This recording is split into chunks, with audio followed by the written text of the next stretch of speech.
देखो, एनर्जी के क्षेत्र में हिमाचल प्रदेश की बहुत भूमिका है।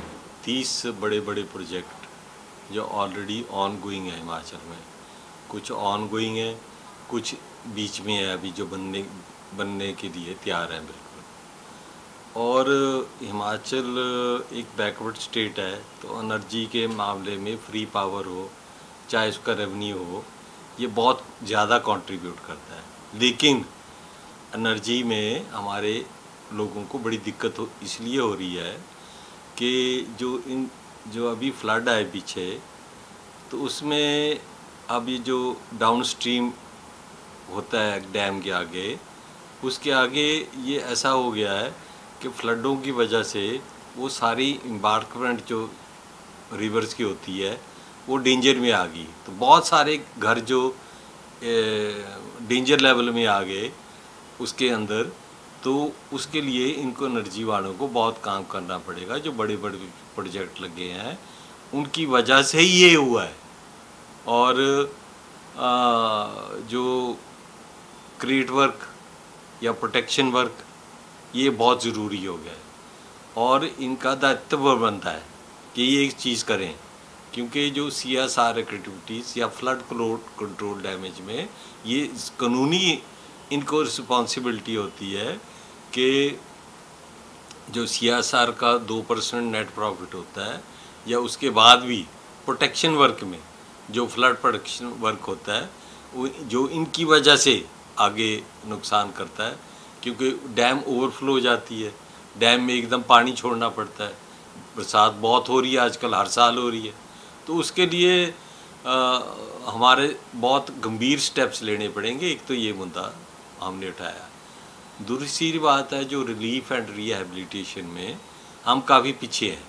जो DC के अंडर रिलीफ एंड रिहैबिलिटेशन की मीटिंग्स होती हैं और इनको सौंपी जाती हैं, खासकर लोकल एरिया में डेवलपमेंट करने की, लोकल एरिया को सुदृढ़ बनाने की, उसमें हेल्थ फैसिलिटीज़, एजुकेशन फैसिलिटीज़ ऐसी देने के लिए, इत्यादि वगैरह, और ख़ासकर जो डिस्प्लेस जिनकी ज़मीनें गई हैं उनको नौकरी देने की।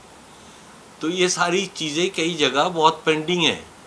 उससे क्या हुआ कि आदमी तो घर बार चले गया, है ना, आदमी का घर बार चले गया, तो जो उसका बेटा है वो अभी तक वेट कर रहा है कई जगह नौकरी के लिए। ये क्या कर रहे हैं, वो उसको आगे आगे कर रहे हैं, तो उसको धोखे में रख रहे हैं। आउटसोर्स पे तो लगा रहे हैं काम, आउटसोर्स का काम वही लगे हुए हैं आउटसोर्स पे। आउटसोर्स में मिलते हैं 10,000, और NHPC या SJVN के जहाँ प्रोजेक्ट लगे हैं वहाँ उसके लिए। और ये बहुत ज़रूरी है कि जो डिस्प्लेस्ड फैमिलीज़ हैं उनको एक आदमी को तो नौकरी देनी पड़ेगी, और वो जब वो रेगुलर जॉब में आएगा तो 60-70 लाख रुपये, 60-70 हज़ार रुपया महीना पर मंथ देना पड़ेगा, तो उसमें फिर सारे बेनिफिट हैं बाकी। अभी इधर जो लोकल एरिया जो इनको पैसा लगाना चाहिए 2%, वो सारा दिल्ली ले जाते हैं, या वहाँ लगाते ही नहीं, या बहुत कम लगाते हैं, ना के बराबर लगाते हैं। तो ये भी एक बहुत बड़ा मुद्दा है कि आपने वो पैसा गया कहाँ, अगर गया तो किसके कहने पे गया, अगर वो नहीं काम किया तो ये आप लॉ को क्यों इसको फेरबदल कर रहे हो। तो ऐसा ये जो बड़ी बड़ी कंपनीज हैं, NHPC है, उनका CMD यहाँ बैठता है, अब वहाँ तक लोकल आदमी को पहुँचना ही मुश्किल है और वो सारा व्यर्थ हो रहा है। अब अपने जो इनकी प्रोजेक्ट साइटें हैं वहाँ तो जाना ही मुश्किल है, वहाँ सारे CISF की गाड़ी लगी हुई हैं, वहाँ तो बैन कर देते हैं, तो कहाँ अंदर डॉक्टर की पोस्टें अब खाली पड़ी हुई हैं। तो इस चीज़ की हमने इनसे बातें की हैं। कुछ प्रोजेक्ट ऐसे हैं कि जो हिमाचल सरकार ने चले चलाए बंद करा दिए। वो गवर्नमेंट ऑफ इंडिया के प्रोजेक्ट हैं, कहीं सेस लगा दिया, कहीं MOU कैंसिल कर दिया। ये कैसे हो सकता है? जो भी सरकार रहेगी, अगर MOU कैंसिल इस तरह से होने लगे तो लाखों करोड़ों रुपए का नुकसान हो जाएगा। इस चीज़ में कोर्ट में चले जाएंगे केस, चले गए हैं, हार भी जाएंगी, हिमाचल सरकार हार भी गई।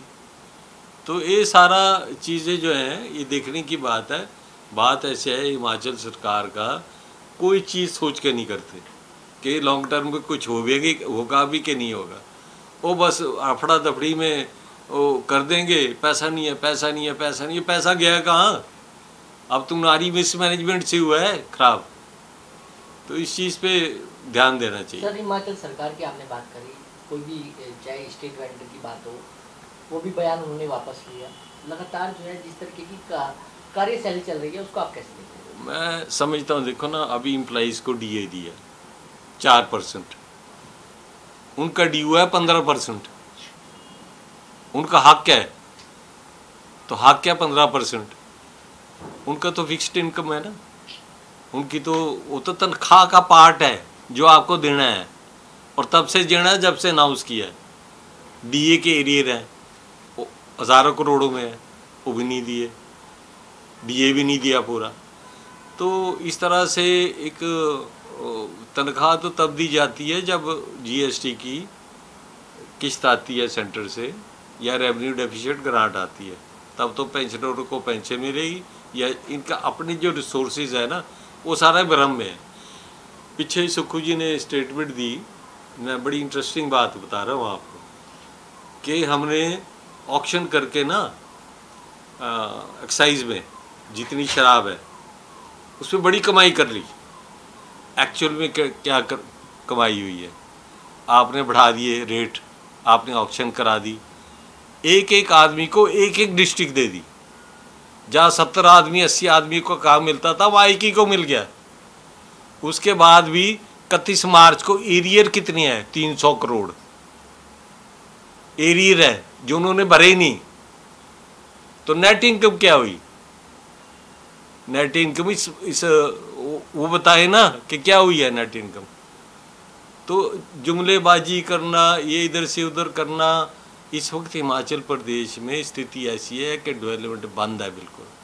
सेंट्रल गवर्नमेंट से जो पैसा जा रहा है, चाहे नेशनल हाईवेज में रोड्स में जा रहा है, PMGSY में जा रहा है, रूरल रोड्स में जा रहा है, आपके हेल्थ के मिशन जा रहे हैं, हेल्थ की वो अभी सुक्खू जी ने ट्रॉमा सेंटर इनॉग्रेट किया शिमला में, 20 करोड़ तो यहीं से गया। तो इनॉग्रेशन में ऐसे बताते हैं जैसे हमने खुद कर दिया। हर चीज़ मतलब हर चीज़ का जुमला करना। मैं एक तैयार कर रहा हूँ डॉक्यूमेंट इस चीज़ का, जो एक हफ्ते में बताऊँगा कि किस सेक्टर में कितना पैसा गया है हिमाचल को, किन स्कीमों में, रूरल डेवलपमेंट में कितना गया। तो उसकी प्रेस कॉन्फ्रेंस करेंगे अलग हम, तब बताऊँगा कि इनका हाल क्या है। तो ये तो 1 लाख करोड़ तो लोन हो गया है, ये भरेंगे कैसे, किस्त कैसे देंगे? तो ये सारी चीज़ें देखने की हैं। और ये तो है बैक रिवर्स गियर में गाड़ी चल रही है, एक कदम आगे जाते हैं, 2 कदम पीछे। तो ये सारी चीज़ें हैं।